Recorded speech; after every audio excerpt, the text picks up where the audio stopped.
Hello and welcome to Travel MKE. I'm your host, Colin Hanley, and on today's show we'll be taking you through Sprecher Brewery, the Harley-Davidson Museum, and the Mitchell Park Domes.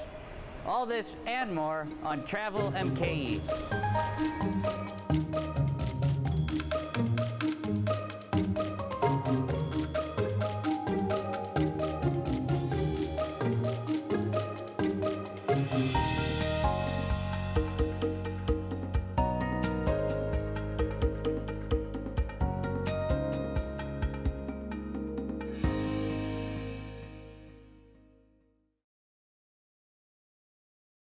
Our first stop today on our tour of notable attractions in Milwaukee was the Sprecher Brewery, where our crew got access to places where few have before.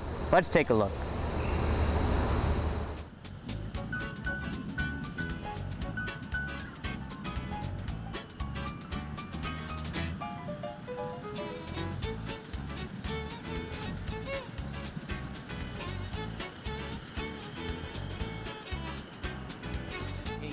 Today we're here at Sprecher Brewery with our tour guide, James. James, what can we expect on the tour today? Well, we're going to do a little bit of history, then we're going to go check out the brew house, we're going to go see the bottling line, and then we're going to drink some beer. Sounds great. Let's get to it. All right, follow me.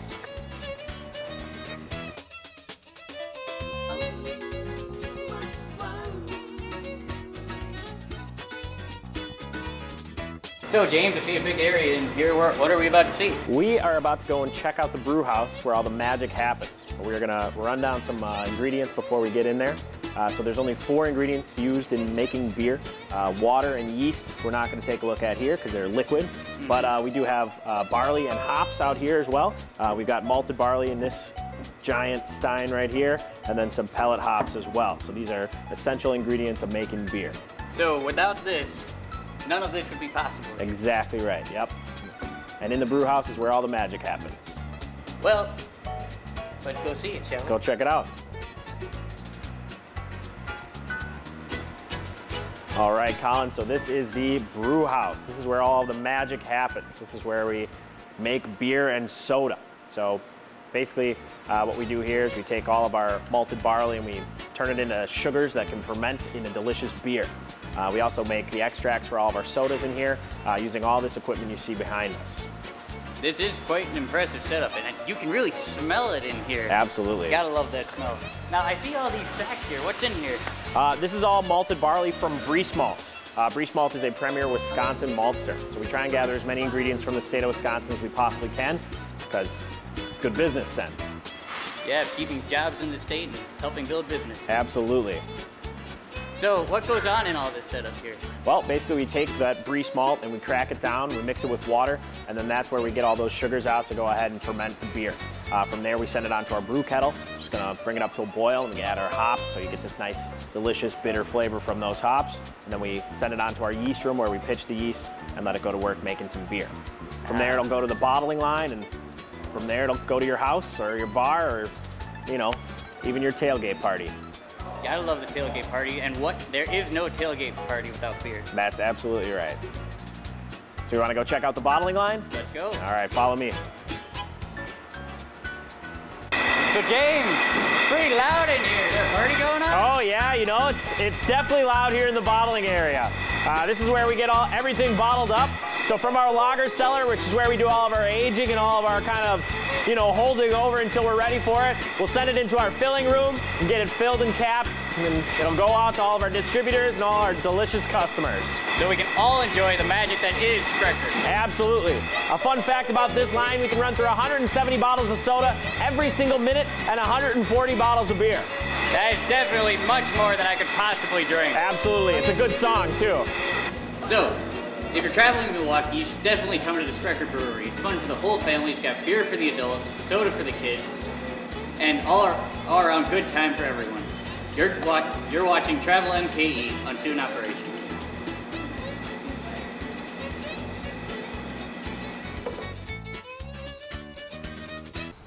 That root beer sure hit the spot. And the Sprecher Brewery is great fun for the whole family. Next on our tour, our friend Dan went to the Harley-Davidson Museum and received a tour of the facilities. Let's see how it went.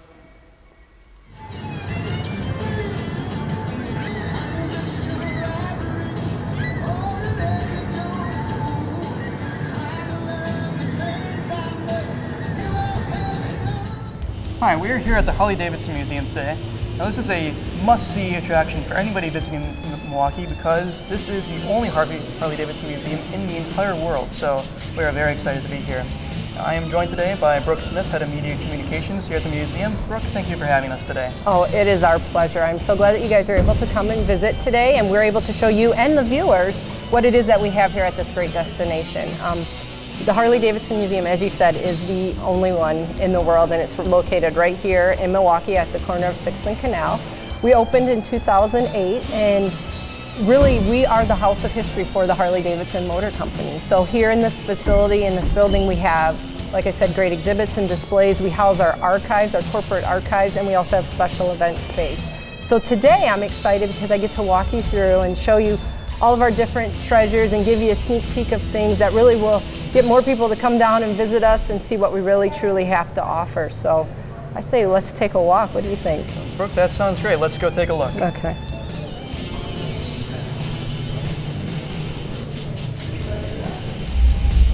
So Brooke, the very first thing that I noticed when I walk into this gallery is this motorcycle in this glass case. It appears to be very significant. Can you explain us the history of this motorcycle? Sure, let's go over here. This motorcycle is affectionately known as serial number 1, and it is the oldest known Harley-Davidson motorcycle in existence. The parts on the motorcycle have been restored, many of them, and that restoration took place in 1990. But what was interesting is when they opened up the engine case right here, stamped inside the engine case was a number 1.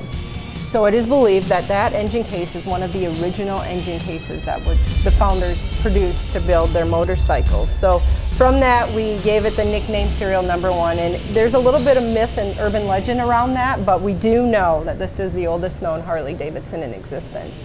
And also related to the case, I would like to point out, if you look at the floor, there's a light illuminating the floor. It's 10 by 15.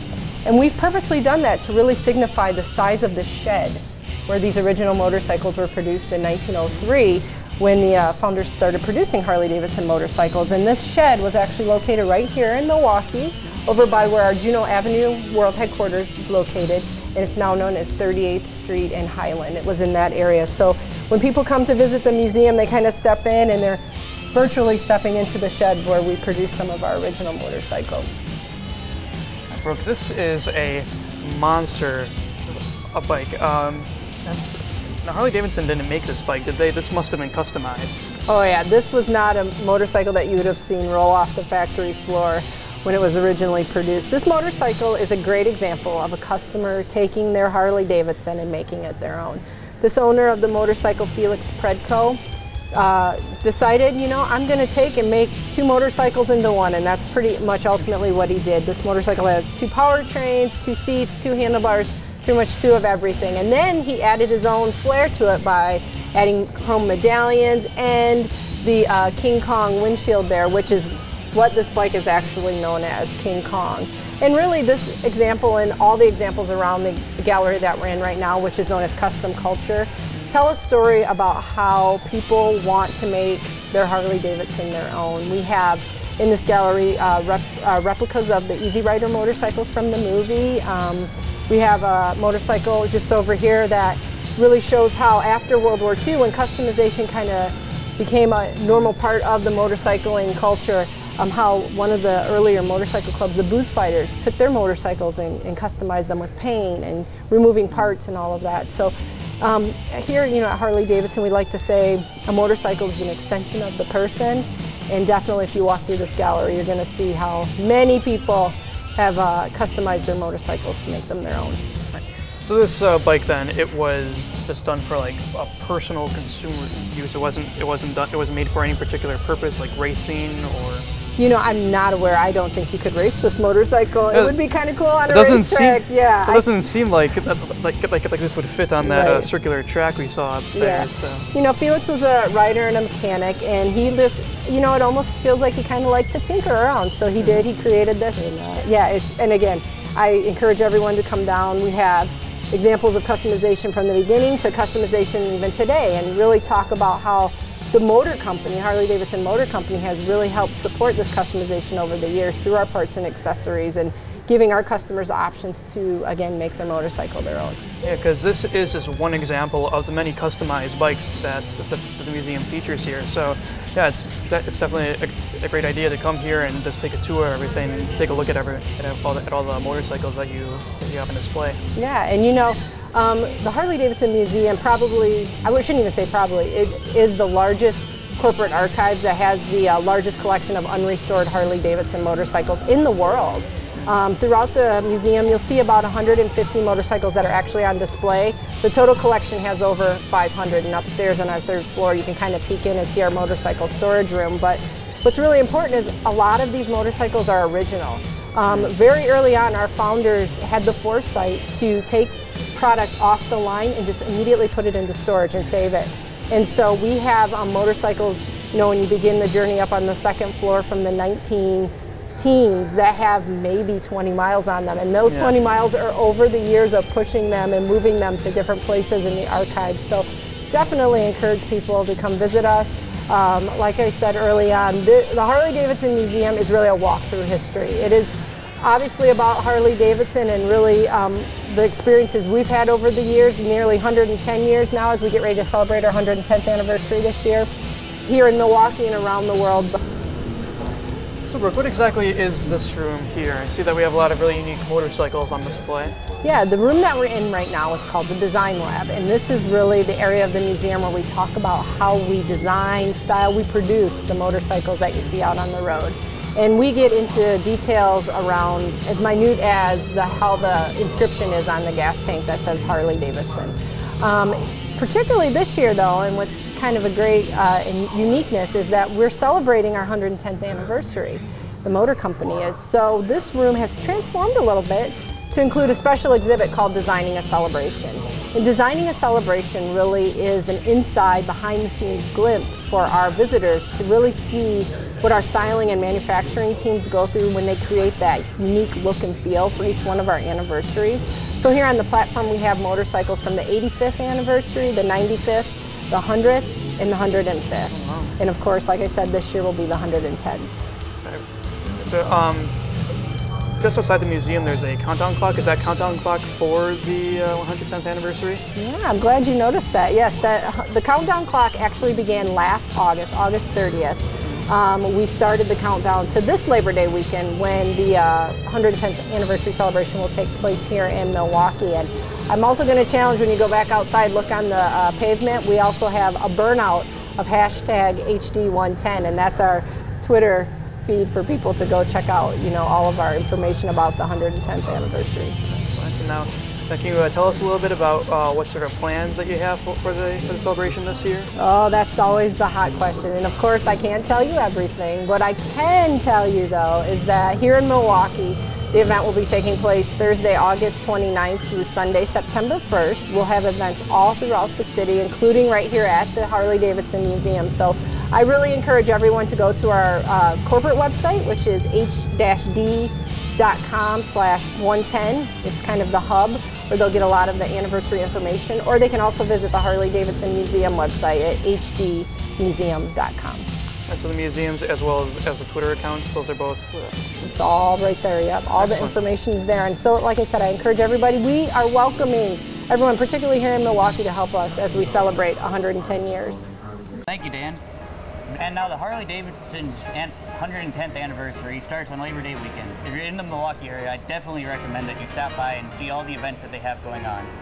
Right now, here, we're at the Mitchell Park Domes, and you can see the area around me. It's filled with plants of almost every kind you can imagine. The Mitchell Park Domes are run by the Milwaukee County Parks Department. And here with us today, we have the director of the Dome, Sandy Fowleron. Hi.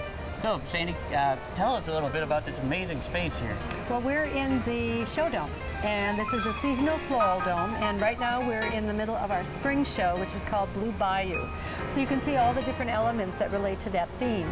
5 times a year, we tear out the show and we reinstall another show. So we have a summer, a fall mum show, a holiday, train show, which is our biggest show ever, and then spring again.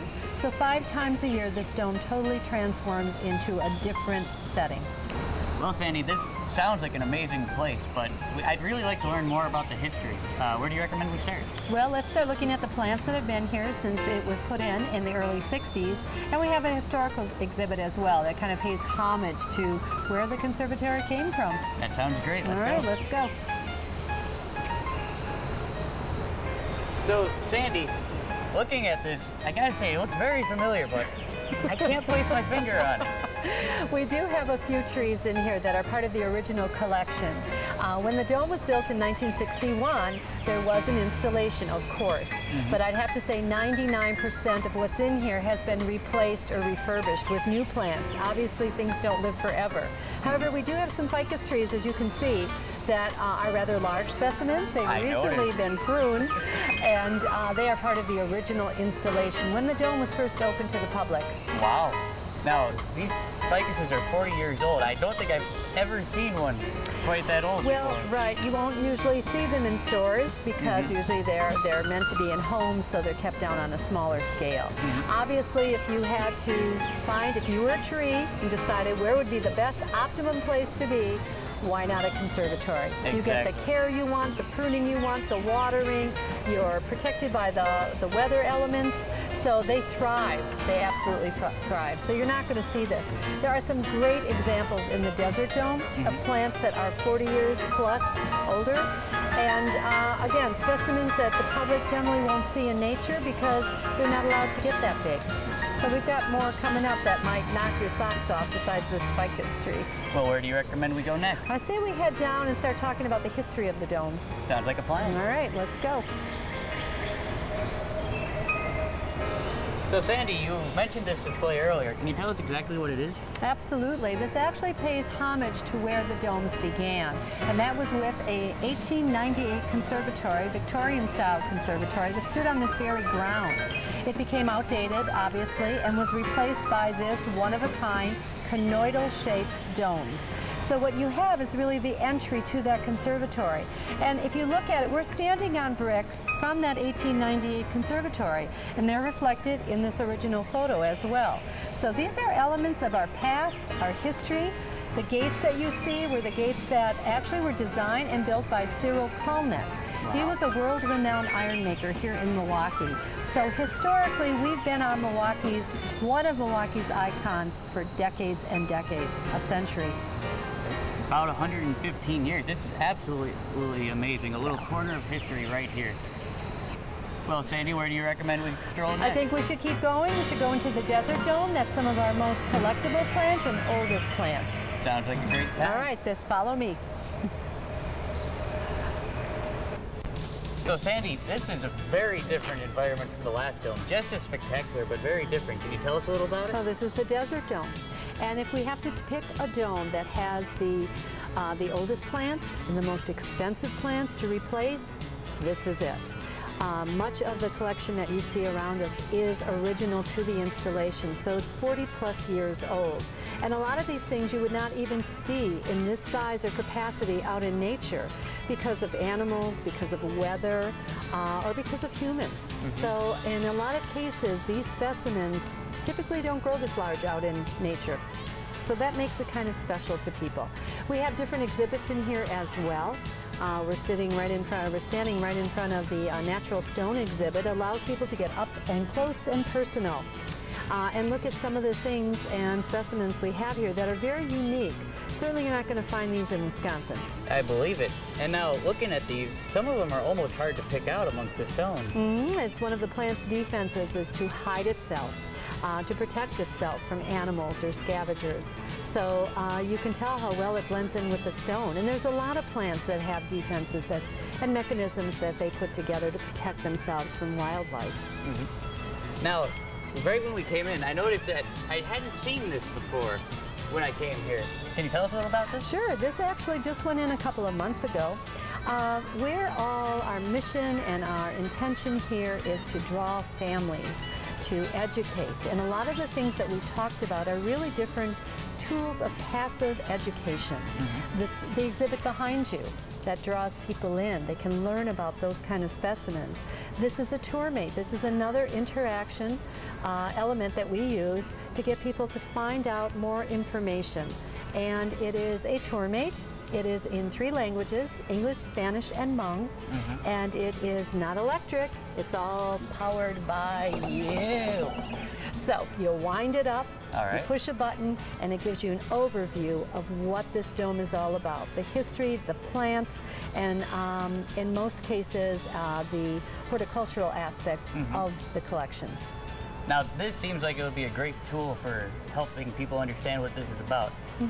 So, now that we're in here, and in this spectacular environment, where do you think we should start? Well, I think we're going to meander through the dome and end up over in the tropics, so around the world in just a little while. But as we go through, you're going to see a lot of different collections too. We have a very important collection, the Madagascar collection. We've also divided the dome into different regions. We have North Africa, South Africa, the Canary Islands, Brazil. So we have a different eco sites where you can literally look at plants that would grow in that region specifically. So there really is a thought and a plan to this dome. It sounds amazing. I can't wait to see it. All right, well, let's get started. All right? It'll be a pleasure. So, Sandy, I gotta say, this tree here almost looks like something out of a Dr. Seuss book. Can you tell us a little about it? It is. It's a dragon blood tree, and there's a little story that goes with it, as there are with a lot of other specimens in here. If you look around, you'll notice that a lot of these trees, very mythical. There is cultural relevance throughout the world for a lot of the plants we see here, so it's a little bit of an education to understand where they come from and how they're used in that culture. There's also medicinal value to a lot of plants in here. Aloe, for example, things like that. I know a lot about the aloe. Do you use a lot of it, huh? It's a natural ingredient. So in that way, there's all different aspects of a conservatory and the plants that we have. Well, now, I see there are some colorful flowers over there that are just keep attracting my gaze to them. That's a bird of paradise, and that's in full bloom. So why don't we walk over there and let's talk about springtime in the desert. Sounds great. All right.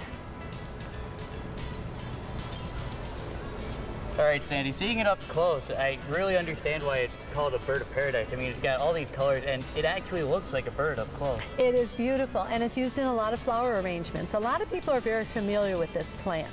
There are a lot of things in bloom here that, we can talk about. One is an agave that's just a few steps away. So to see this in bloom, and this is a variation, this type of bird of paradise plant can grow in a tropical arid climate as well as a desert climate. So it's pretty adaptable. I believe it. Also, I see there's a plaque here for quinoa, mother of all grains. It is. It's really educating people about food sources and new food sources, especially grains. And so we've actually done some preliminary things here, and we do some displays that are seasonal in this dome as well, to kind of connect people to what kinds of things do grow in a desert climate, especially food sources. We talked earlier about holistic health healing with aloe or some other plants that have a spiritual need for some communities. But this is all about food as well, and that's a cultural experience. Well, I heard 40-year-old agave, and I'd really love to see that. All right, let's just go right around the corner and check that out as well. Sounds like a plan. Okay. So, Sandy, when you said 40-year-old agave before, I have to admit, I wasn't quite expecting this. I think you were thinking of tequila, actually. There are a lot of different specimens of agave. The one we're looking at here is a queen agave, and you can see the bloom. Now, this is over 40 years old, this specific plant, and this bloom is, well, it's rather unique in the fact that it's getting ready to open, all the blossoms. When it does, and they become spent, then the plant dies. So it's pretty unique to see this because this doesn't always happen, especially with the plants we have here in the domes. And this entire stalk here is all the bloom for this plant. Yeah, you can see all the little blossoms that'll all open up, probably in 2 or 3 weeks. And now it blossoms and then it dies? And then it dies. But, a lot of plants are like that. It seems like they give their all their energy, everything is to produce one beautiful blossom, and then that's over. It's the plant world. It could almost be a Shakespearean play. It could almost be that, yes. Well, I believe next up is the tropical dome? Oh yes, the tropics are next, and they're right around the corner. So why don't we head over? I like to see that. Okay.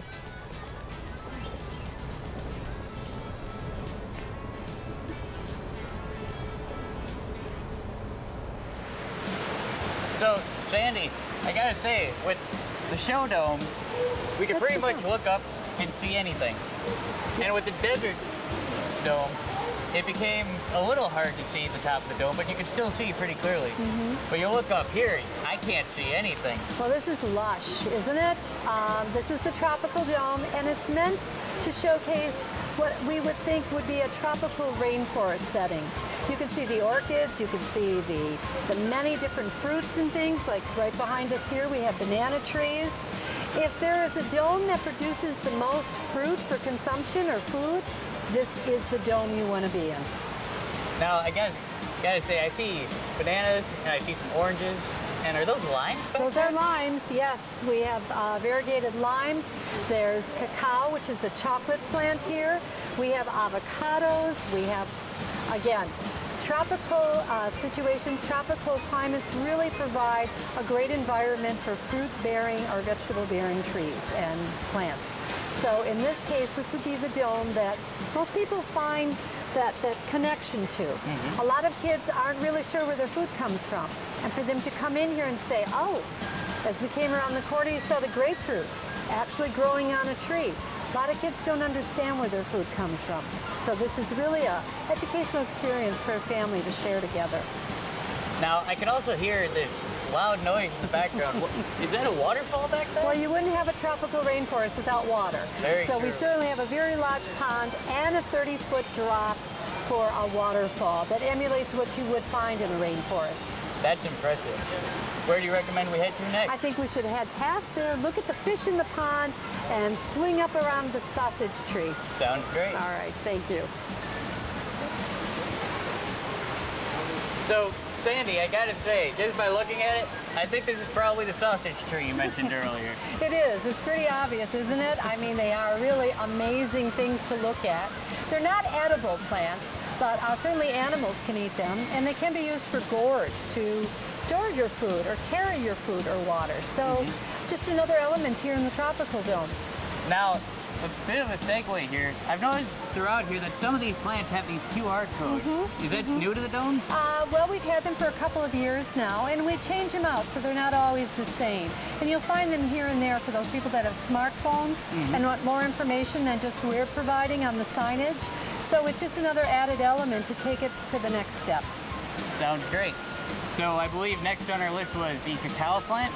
Chocolate. It's all about chocolate for most people, and even though the cacao plant and tree is really not something that you would just eat and say this tastes like chocolate, it's where chocolate comes from. So a lot of people are interested in that. I'd love to see that too. Let's head this way. So Sandy, I think we're finally at what I've been looking forward to all day, the cacao tree. Absolutely. Does it look like chocolate to you? Unfortunately, no. No, it doesn't.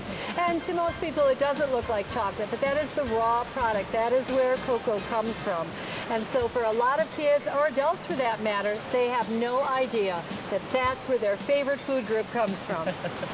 Now, speaking of kids, I've been seeing a few of them running around with these little colored sheets of paper. Well, as you know, we were talking before about how education is so important to us here at the Domes. So, and on many different levels, whether it's a tour mate, whether it's small exhibits, whether it's signage. But something else we do is give the kids a scavenger hunt sheet. Look for these certain things, and we've planted them throughout the domes for the kids to find. Some of them are relative to the environment, like a scorpion in the desert or a snake. Some of them are more fun things, like an old license plate. But we do put things around so that kids, besides seeing the plant, can also look for some of these little things. I think any kid would be very interested in that. Well, it's fun, and I'm always amazed that the parents often take it a lot more seriously than we ever thought the kids would. So it's another way to educate everyone. And it sounds like such a great cause that you have here and such a beautiful place to work in. It's a great place to work in. Well, I'm afraid that's all we have for today, and thank you so much for sharing your time with us. My pleasure. Come back anytime. Now, remember, folks, this is just a few of the places in Milwaukee that you really should see if you have the time. And for Travel MKE, I'm Colin Hanley.